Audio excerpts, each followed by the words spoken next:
Welcome to a new episode of A Day in the Life of a Virtual Latinos. My name is Maria, and I'm a customer success agent here at Virtual Latinos. And today we have the pleasure to be with Jhon, who is a virtual assistant for a nutraceuticals and spices company. Hi, Jhon. Welcome to our new episode. Yeah, thank you for having me here. It's a pleasure, Jhon. I would like to hear a little bit about you. What do you like to do before you're starting your day? What is your breakfast? I don't know if you can tell me a little bit about that. My name is Jhon. I'm always happy to be here. I'm 32 years old, so my life is I will say quiet. It doesn't have much activity in terms of things we could not predict, so it's very simple in that specific scenario. How does my day start? I usually wake up early in the morning. I like to go to the gym, do some workout, then come back here, I take a shower and get ready for the day at the office, basically. For breakfast, I will say usually cornbread. Here it's called arepa. But sometimes I would like to do different things like bread or empanadas. Well, I heard that for today, as this meeting is early in the morning before you start working, you prepare some empanadas, right? Absolutely. Here I have some. Oh my God, I love empanadas.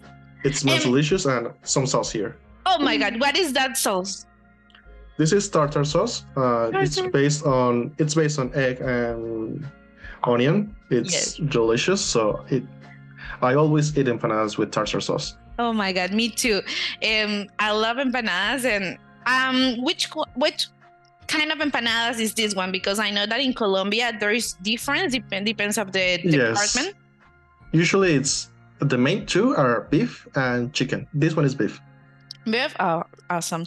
Well, I'm in Santander in Colombia, and here they like to eat the empanadas with rice and chicken, I think, and an egg. I think that is like the typical here. The first time when I moved to Colombia and I saw that empanada, that is totally different from Venezuela, I was in shock. But at the moment that I taste the empanada, I love it. So now I'm the one, I always like to eat that kind of empanadas. And I know that there is a empanada bayuna. I think it's a different one. I don't know if you try.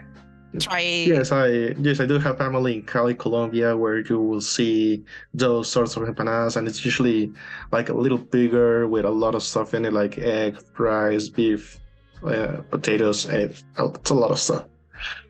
Awesome. Well, for today, as I have a breakfast for today, and that is a tequeño. I don't know if you heard about it before. In Venezuela, this is like a must in every reunion, in every, I don't know, holiday, a party, every event that there is for Venezuelans. Tequeños need to be there. It's like a rule there. So as this is a little reunion for us, I prepare some tequeños so you can know it. All right. And Jhon, tell me how you organize your day. Let's say in that way, how you organize your day in order to be prepared and feel motivated to do your shift in a normal day. The first thing I care about will be efficiency, like organizing my time appropriately, get some good sleep the night before. Because the next day I wake up in the morning like really early. Right now we're in daylight savings, so I wake up like at 6 a.m. because I like to go to the gym early. And the reason I go to the gym early is because working from home 8 hours a day or 9 hours a day is a really lifestyle sort of situation. Therefore, something that motivates me to get the day started is going to the gym and get some workouts, and that helps me feel more awake to tackle the start of the day. And it does work. Actually, I've been hitting the gym for like 5 months by now, I think so, and it's been really helpful. And since I get all of my energy throughout the morning and throughout my shift. During the night, I will be able to get some really good sleep because I'm sort of real tired. Awesome. Thank you so much for sharing that with me. And well, I understand what you're saying because for me, I need also lose weight, and it's being remotely. One of the benefits that we have is that we can probably have more time than before when we work in the office. Like, use that time that we used before to move to the office. Now we can use it for go to the gym and do more exercise and have like a balanced life. I think that is one of the benefits here. Well, what would you say about what is the hardest part about working remotely? I'm not entirely sure if I can speak for anybody, but in my case, getting distracted, basically. Even though we're working from home, it's very important to understand that we have a responsibility with a client. Therefore, and we're using, let's say, in my case, I use my own computer where I can, let's say, use Facebook or anything of the sort. The idea is to not get distracted and keep focused on the job in order to perform a really good job. Sometimes there may be like exciting news you want to read about or exciting gossips, but trying to keep it straight and narrow, be totally focused on the job and be responsible. That's usually the most difficult part to begin with. It gets easier with time. And then there comes a point where you're used to be focused at working from home and not get distracted not only by the things you can do, but the things that are sort of out of your control. Because in my case, I don't live alone. So when I hear people passing by or they need my help with anything, and I have to tell them I'm working, or people knocking on the door outside. It might be a delivery that you may be waiting for, or people are trying to sell you anything, but you have to keep it focused on work. And that's usually the most difficult part, at least to begin with. It gets easier over time. It's true. I understand, but I think for me, the most difficult is to be lonely all day in my apartment. And I don't know, that depends on the personality of each one, if they're more friendly or they like to be like communicating and socializing more. Jhon, and what would you say about what is the easiest part to be working remotely? The easiest part is that there's no commuting. That's the absolutely most beautiful thing in the world. Doesn't matter the weather outside. No commuting means you get to work and there's no inconveniences like trying to get to the office. I usually had to go to the office before, years ago, when I worked for other companies. And yeah, it was a pain having to look outside the window, say, okay, I have to go really early or the rain is going to catch me, or having issues with transportation or having traffic jams. Yes. And well, between you and me, checking what to wear, because I don't want to wear, going outside wearing the same shirt 2 days in a row or 3 days in a row, it's just absolutely not a thing. But here at home, usually, since I don't have to use a webcam for anything, I get to be more relaxed. I usually just get on I usually start the shift with my gym clothes on. But other than that, yeah, that's the best part. No commuting. That's absolutely beautiful. And I've been getting spoiled in this work. Usually, I don't see myself commuting again anytime soon. I agree. I love that. We don't need to use like a uniform or a specific, like we need to organize every day what I'm going to use because the other one went to see me. I think that is the best part. And thank you so much for sharing that, Jhon. Well, you mentioned that you previously go to the office. Would you mind to share with us a little bit about your background? I know that you're an engineer. Yes. So I graduated from electrical engineering at the local university. My work, when I started working, it's been a sort of off and on relationship before getting to graduate because economic situations. I usually had to, let's say, not go one semester, work the entire semester off, or work 1 year, save the money, and continue studying.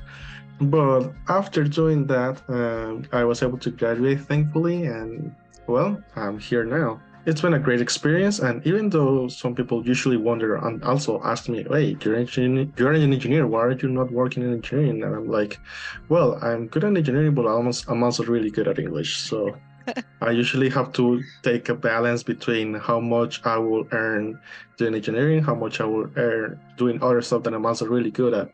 It's been a really good experience, actually. I don't feel like I made the wrong decision. I'm happy to be here. I don't see myself going anywhere. Awesome. Even though I'm not working directly with engineering, the knowledge that I've accumulated over the course of these years have really helped me in a lot of other departments in life. So it's been great. Thank you. It's amazing to hear that. And well, as you said, there's too much experience and knowledge that you accumulate during your past years about your career. What would be the most important lesson that you have learned over your career? Learn English.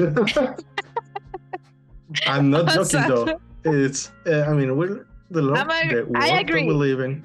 Yeah. English open door. So everyone should learn at least English because, well, as we know, working remotely is great, but there is too much opportunities when you find jobs in English. I don't know. Yeah, even if you're not working remotely, I've heard of many cases and companies that, let's say, software houses, where people have to learn how to do programming and coding.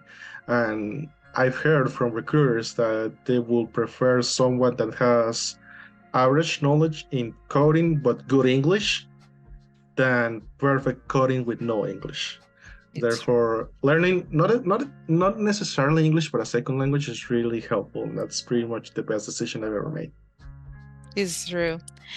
And well, Jhon, I know that you've been working with your client for almost 2 years. You're going to have 2 years in approximately 5 days, I saw today.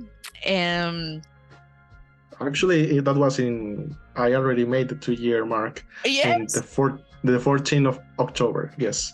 Oh, awesome. You might have a different date because I made a mistake when I joined back first here. And when I joined, it was only 1 week of paycheck and I didn't know. So I waited for the 2 months and for the 2 weeks, sorry. And on the second week, it was not a pay time period. So they told me and I have to cash in for 3 weeks. So that's why it will show up later. Oh, I see. Okay. Well, so you have already 2 years working with your client. How your life has changed since you start working with Virtual Latinos and with your client directly? Yes, actually, my life habits have changed. My relationships have changed because now that I don't have to commute and I get to manage my own time to do everything, and that I have the resources to manage my time, it's been a life-changing experience. Mostly in my habits. I didn't, for example, now I'm not going to the gym. I go out at night to meet with friends, and I don't have to worry about, let's say, having to worry about rent or worrying about what to eat tomorrow. It's been a really great opportunity. So from working, starting working with this client specifically has helped me a lot also in customer relationships because, you get to talk to a lot of people. And I'm a very introverted person. But after taking this job, it's been more easy for me to communicate better with others. Awesome. Thank you so much, Jhon, for taking the time. I know that you're almost to begin your shift now. What advice would you can share with someone that it's interested to begin in this remote work?